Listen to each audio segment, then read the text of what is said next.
La historia oculta de McDonald's. Cómo su fundador engañó a los creadores de la idea. El primer restaurante de McDonald's fue abierto en 1940 por los hermanos McDonald. Sin embargo, fue Ray Kroc quien se hizo conocido mundialmente como el fundador de la cadena más famosa de comida rápida. ¿Cómo logró conseguirlo? En 1940 los hermanos Maurice Mac y Richard Dick McDonald fundaron una hamburguesería bajo el nombre de Barbecue McDonald en la ciudad de San Bernardo, Estados Unidos, revela The Daily Mail. Para los años 50, la marca se expandió por otras partes del país y fue entonces cuando un empleado de los hermanos, Ray Kroc, mundialmente conocido como el fundador de la red de comida rápida, decidió hacerse con la empresa.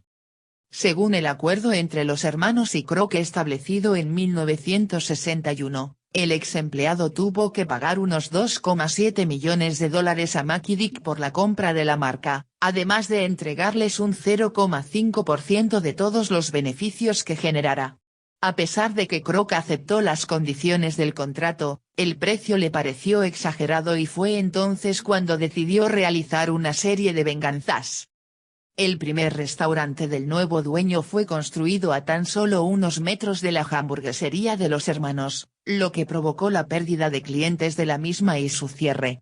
Por otra parte, se negó a pagarles el porcentaje acordado, que a finales de los 70 supondría una fortuna de $15 millones No sé al cuál año sea para tu Mac edad. y Dick. Tal vez eres muy joven para recordar esta historia, leyenda, rumor, como quieras llamarlo. Sin embargo, créeme, no hay mejor persona que yo para contar esto, pues podría decirse que fui de aquellos afortunados espectadores del primer plano de esta situación, de estas cosas. Por favor, déjame hablarte de la casa de Ronald McDonald.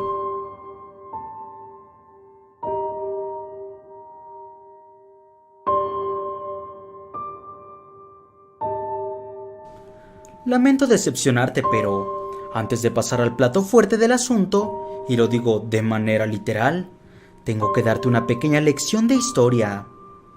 Aunque McDonald's abrió sus puertas hace casi 80 años, no fue sino hasta los años 60 cuando comenzó a ganar una popularidad mundial. Verás, en ese año, a la parte encargada de la mercadotecnia de la compañía, se le ocurrió que deberían dar un giro puramente familiar. Los niños eran una mina de oro, y siguiendo esta primicia, se creó a un mítico personaje que, por cierto, hoy ya no existe. Ronald McDonald, aquel popular payaso. Pero no, tranquilo, Ronald no es el protagonista de esta historia. Aunque los aterradores cuentos sobre este payaso se cuentan por cientos, al menos en mi experiencia laboral de más de 25 años, puedo decirte que yo nunca viví nada fuera de lo normal con él. Pero vamos, no quiero desviarme tanto del asunto. Junto con Ronald, McDonald's también comenzó a innovar en sus granjas, pues a este punto tenía decenas por todo Estados Unidos. Cada una de estas granjas tenían el mismo nombre, la casa de Ronald McDonald. De hecho, en ocasiones se permitía que algunos estudiantes o niños ganadores de sorteos visitaran una que otra de estas casas.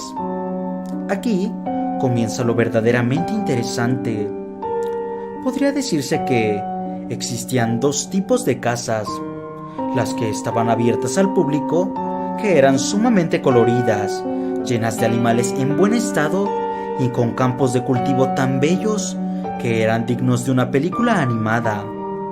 Pero por otro lado, estaban las otras casas, aquellas a las cuales solo los empleados podíamos entrar, ya que, para dar el típico cliché de filme de terror antiguo, casi nadie sabía la ubicación. Quiero decirte algo: si la experimentación humana te parece algo horrible, algo inimaginable, te puedo jurar, no sabes lo asquerosa que puede llegar a ser la experimentación animal. Y la casa de Ronald McDonald se encargaría de enseñármelo. Mi puesto era simple: personal de limpieza y recolección de residuos. Para eso fui contratado. Tal vez, Si me hubieran dicho a qué se referían con residuos, lo hubiera pensado mucho más. Vayamos al grano. Dentro de la casa habían una especie de establos. Tenían el tamaño de una lujosa suite de hotel de 5 estrellas. Sin embargo, dentro de estos, muy lejos de una ostentosa decoración, apenas y había espacio para caminar pegado al muro, pues en ellos vivían una especie de criaturas gigantescas. Aún a la fecha en la que escribo esta historia, no puedo decir con exactitud qué eran, pero en mi opinión, eran una mórbida mezcla entre cerdo y vaca con el tamaño de una ballena pequeña. Estas criaturas no podían caminar. Sus patas eran increíblemente pequeñas comparadas con su cuerpo. De hecho, parecían estar fracturadas, partidas en varios trozos. Estaban abiertas como una silla vieja que no resistió el peso. Sus ojos se ocultaban bajo una especie de grasa que abundaba por todo su rostro. Lo sé porque entre mis funciones, de cuanto en cuanto, tenía que colocar una especie de pinzas en lo que parecían ser unos pequeños orificios nasales por donde estas cosas respiraban.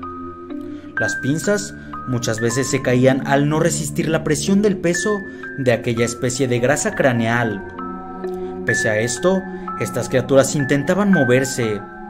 A pesar de que evidentemente estos seres no podían hablar, emitían una especie de chillido que muchas veces se quedaba encerrado entre las capas que también cubrían su boca. Su sufrimiento se percibía a todas luces. Recuerdo que, en aquella entrevista de trabajo, la palabra discreción fue repetida tantas veces que incluso me pareció gracioso. ¿Qué podía pasar en un sitio que llevaba el nombre de un payaso con retraso que requería discreción? Creí que lo último que yo querría era hablarle a alguien de dónde trabajaba. En fin, la cosa era cada vez más extraña. No, estos seres no eran asesinados para usarlos como abastecimiento de carne. Bueno, no del todo.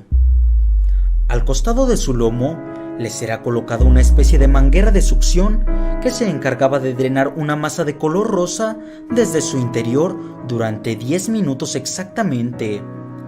En este pequeño intervalo de tiempo era cuando estos animales intentaban moverse más que nunca. De hecho, terminado el tiempo, muchas veces caían aparentemente inconscientes. Esta masa rosa era llevada a través de tuberías hasta la siguiente estación. En ella se amoldaba perfectamente con la forma de carne de hamburguesa. Se le añadían colorantes y saborizantes. Si me dieras 2 trozos de carne, uno de la criatura y otro de una vaca común, te juro que ni siquiera yo hoy en día podría notar gran diferencia. Seguro piensas que estoy contando una historia muy trillada. ¿Cómo rayos una empresa tan gigante podría hacer esto sin ser detectada por el gobierno? O al menos por un tipo de control de calidad. Bueno, esto te resultará interesante. Todos los institutos de control aprobaban con 5 estrellas la calidad de lo ocurrido en las granjas. Además, si algún día algún desgraciado llegara a enterarse de qué era lo que consumía realmente, no podría hacer nada contra la empresa, y fui testigo de ello. Dentro de la fábrica, no faltó aquel valiente que le contó a su familia lo sucedido y demandaron a la empresa con el triste sueño de recibir una indemnización millonaria. Sin embargo, McDonald's tenía la coartada perfecta para salir sin culpa y que además no se pudiera volver a tocar el tema. Te explico. Durante todos estos años, McDonald's, junto a todos sus comerciales, fueran de radio, televisión o la simple publicidad pegada en las calles o abastecimientos, adjuntaba la leyenda: comida a base de carne de res. En aquel entonces, podría decirse que las instituciones para la defensa del consumidor apenas se estaban formando, y los vacíos en ellas eran cientos.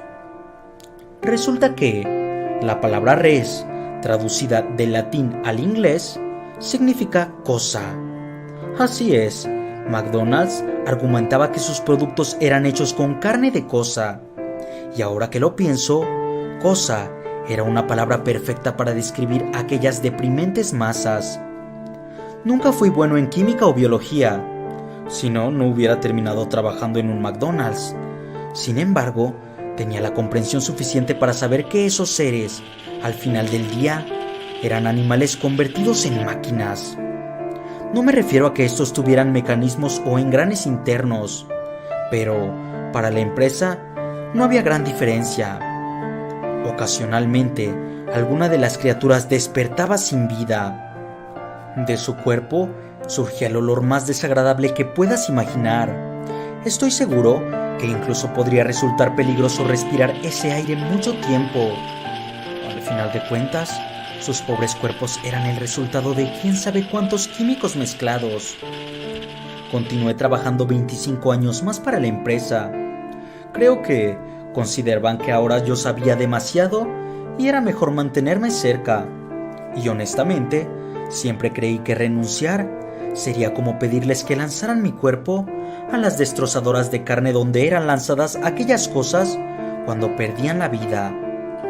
Por fortuna, por ley, me debía retirar de la empresa. Al igual que yo, muchos colegas accedieron a su jubilación por tiempo recientemente. Así que, mientras escribo esto, no me siento tan inseguro. No pueden saber quién soy y no pueden acabar con todos nosotros. En fin, de cualquier manera, estoy seguro que, mientras escuchas esto, crees que solo es una historia más. Y esto quedará para siempre como el tonto cuento de un anciano decadente que intenta dar la última gran luz de atención a su vida. Para no dejarte con dudas, te diré que el método de la carne de cosa sirvió durante demasiados años, hasta que, finalmente, no se pudo continuar. Con la llegada de las redes sociales, mantener el método era peligroso para la empresa, así que se volvió a la manera tradicional. Aún así, estoy seguro que todo lo que la empresa posee hoy en día se debe al sacrificio de estas cosas que pasaron sin pena ni gloria todos sus días en aquellos establos, sin ver nada más que un pequeño rayo de luz cada vez que alguien les ayudaba a abrir los ojos. Creo que su historia merece ser escuchada. Y yo, bueno, yo solo soy un desgraciado más que espera pasar sus días en el infierno pensando que tal vez pude hacer algo más por ellos.